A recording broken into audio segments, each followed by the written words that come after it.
열왕기하 13장 1절에서 13절의 말씀으로 오늘 새벽 우리에게 주신 하나님의 말씀에 함께 은혜 받기 원합니다. 열왕기하의 말씀은 유다의 왕들과 또 북이스라엘의 왕들의 역사를 기록하여 주고 있는데, 오늘 열왕기하 13장의 말씀은 북이스라엘의 왕들을 말하여 주고 있습니다. 그래서 1절에 보면 유다의 왕 아하시아의 아들 요아스의 제23년에라고 말씀하시므로, 남쪽 유다에는 아하시아의 아들 요아스가 왕으로 있고 23년째 통치하고 있는 그때에, 이제 북쪽 이스라엘에는 예후의 아들 요아스가 사마리아에서 이스라엘의 왕이 되어 17년간 다스리며라고 말씀합니다. 남쪽에는 요아스가 왕으로 다스리고 있고, 북쪽에는 여호아하스가 사마리아에서 이스라엘을 다스리고 있을 그때에라고 말씀합니다. 그런데 북쪽 이스라엘의 여호아하스 그리고 이스라엘 나라가 2절의 말씀에 보니 이렇게 말합니다. 같이 함께 2절을 읽습니다. 여호와 보시기에 악을 행하여 이스라엘에게 범죄하게 한 느밧의 아들 여로보암의 죄를 따라가고 거기서 떠나지 아니하였으므로, 이 북쪽 이스라엘이, 그 북쪽 이스라엘의 여호아하스 왕이 누구의 길을 따라가고 있느냐라고 하면 하나님을 섬기는 다윗의 길이 아니라, 여기에 말씀해 보니까 느밧의 아들 여로보암의 죄를 따라가고 라고 말씀합니다. 그런데 여기 말하는 느밧의 아들 여로보암은 누구냐라고 할 때에, 솔로몬 왕 시대에 솔로몬이 하나님을 떠나고 이방의 공주들과 결혼하여서 온갖 우상을 숭배하였을 때 하나님이 솔로몬에게 심판하시는데, 그 심판은 솔로몬 때가 아니라 솔로몬의 아들 때에 나라가 둘로 나뉘어지리라 라고 말씀하십니다. 그래서 솔로몬의 아들 르호보암이 왕이 될 때에 그 나라에 반역이 일어나게 되는데, 여로보암이라는 사람이 북이스라엘의 왕이 되는 것이죠. 그래서 이 여로보암은 북쪽 이스라엘의 10지파의 왕이 되고, 르호보암은 남쪽의 유다와 베냐민 2지파의 왕이 되어서 그때의 나라가 남쪽 유다와 북쪽 이스라엘로 갈라지게 되는 것입니다.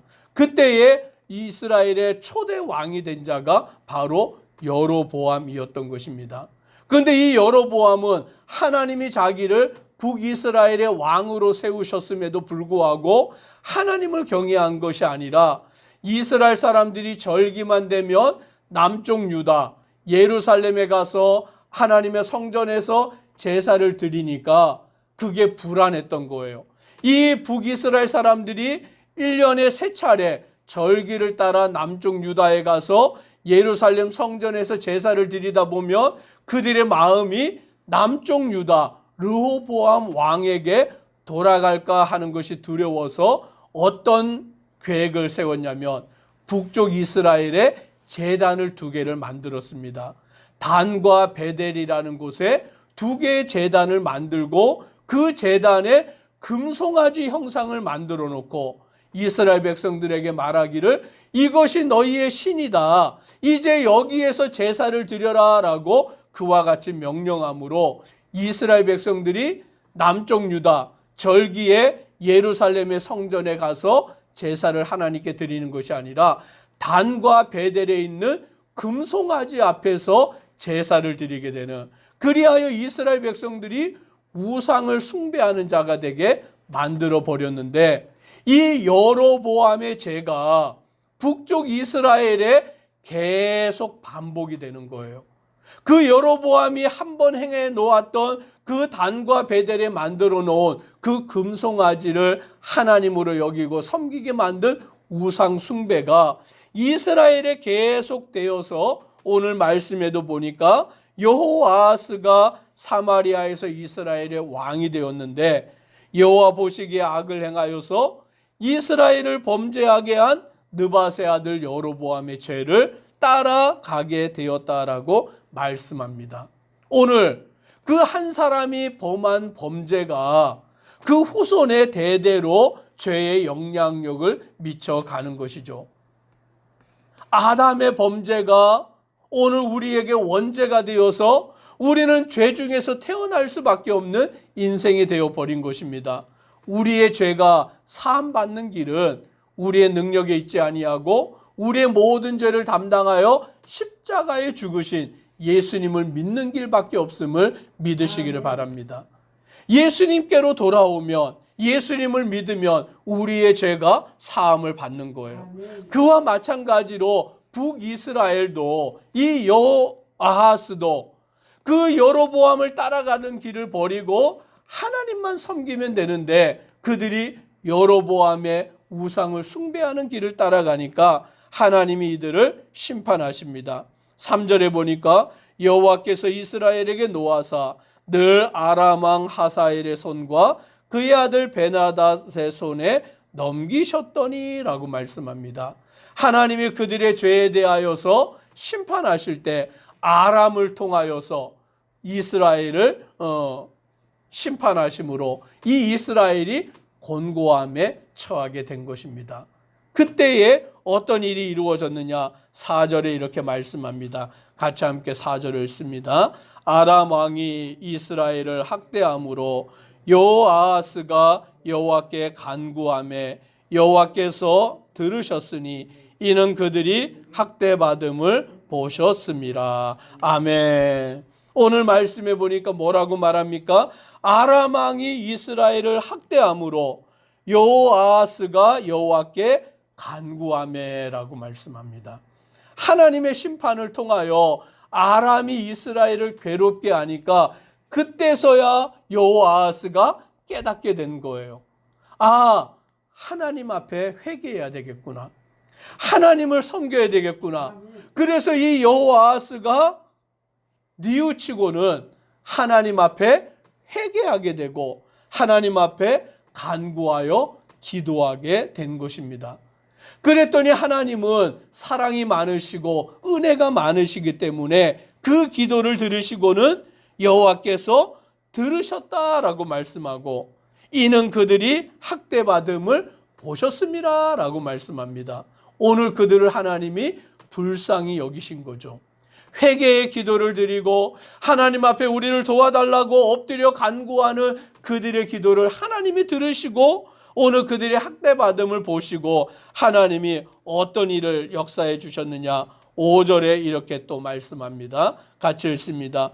여호와께서 이에 구원자를 이스라엘에게 주심에 이스라엘 자손이 아람 사람의 손에서 벗어나 전과 같이 자기 장막에 거하였으나. 아멘.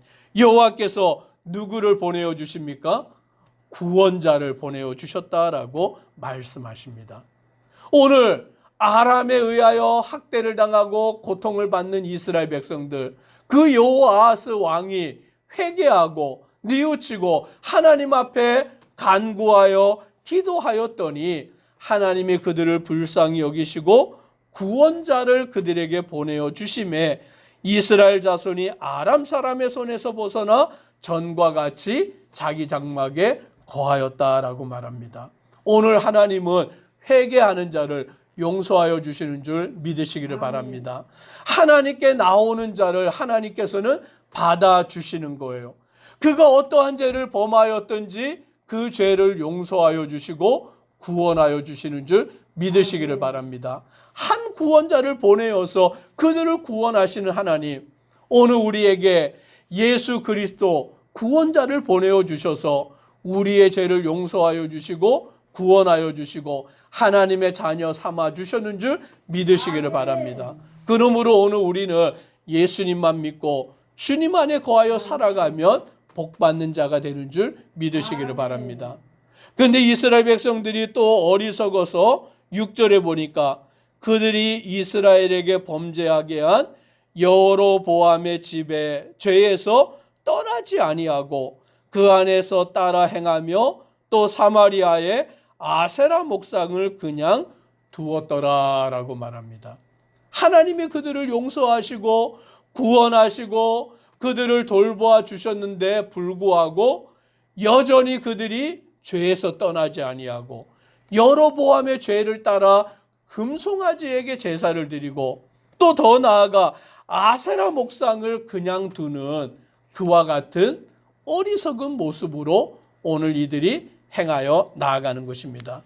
하나님이 용서하여 주셨는데 그들을 구원하여 주셨는데 그들이 회개하지는 못하고 여전히 죄 가운데서 그 길에 거하여 살아갈 때에 하나님은 그들에게 더 큰 심판을 내리실 수밖에 없는 것입니다. 그래요 7절에 보니까 이렇게 말합니다. 같이 또 읽습니다. 아람 왕이 여호아스의 백성을 멸절하여 타작마당의 티끌같이 되게 하고 마병 50명과 병거 10대와 보병 10,000명 외에는 여호아스에게 남겨두지 아니하였더라. 다시 아람의 나라가 이스라엘을 침략하여서 전쟁을 벌이고 그들을 멸절하였는데 오늘 여기에 말씀해 보니까 마병 50명, 병거 10대, 보병 10,000명 외에는 여호아스에게 남겨두지 않았다라는 거예요. 그 이스라엘의 군대가 이렇게 초라해져 버린 것이죠. 전쟁을 할 수도 없을 정도로 지극히 적은 수의 군대만을 여호아스에게 남겨두었다라고 말씀합니다. 하나님 앞에 기도하고 하나님이 그들을 용서하시고 구원하여 주셨을 때에 오직 하나님만을 섬기고 주님만을 따라가면 하나님이 그들을 지키시고 보호하시고 복을 내려주실 텐데 그 은혜를 맛보았음에도 또다시 그들은 하나님의 길을 떠나 우상을 숭배하는 길로 죄의 길로 나아감으로 멸망을 당하는 그와 같은 자들이 되어버린 것입니다. 이제 여호아스가 죽고 그 아들 요아스가 이스라엘의 왕이 되었습니다. 근데 이 요아스 왕도 어떻게 행하였느냐? 11절의 말씀에 보니까 여호와께서 보시기에 악을 행하여 이스라엘에게 범죄하게 한 느밧의 아들 여로보암의 모든 죄에서 떠나지 아니하고 그 가운데 행하였더라라고 말합니다. 아버지 요아스처럼 또 이스라엘의 여러 왕들처럼 이스라엘에게 범죄하게 한 느밧의 아들 여로보암의 모든 죄에서 떠나지 않았다라고 말씀합니다. 결국 이들은 그 죄 가운데 행함으로 심판을 받고 멸망을 받을 수밖에 없는 어리석은 자들이 되는 것입니다. 오직 우리는 하나님만을 믿고 경외하며 주님만을 섬겨 나아가는 믿음의 성도 되기를 주의 이름으로 축복합니다. 아멘. 기도드리겠습니다. 사랑의 하나님, 오늘 이스라엘 백성들, 이스라엘의 왕들, 그들이 하나님만을 섬겨야 되지만 어리석게도 느밧의 아들 여로보암의 죄, 그 금송아지를 만들고 이것이 너희의 신 하나님이다라고 말할 때 그 금송아지를 섬기는 어리석은 자들이 되고 아버지 그들이 하나님을 떠나 죄에 거할 때에 하나님의 심판을 받게 됩니다. 하나님, 오늘 우리는 금송아지를 따라가는 것이 아니라 우상을 숭배하는 자가 아니라 세상을 의지하고 나아가는 자가 아니라 오직 여호와 하나님만을 믿고 하나님만을 섬기고 하나님만을 경외하는 믿음의 성도들 되도록 은혜 더하여 주옵소서. 아멘. 예수님 이름으로 기도드리옵나이다. 아멘. 아멘.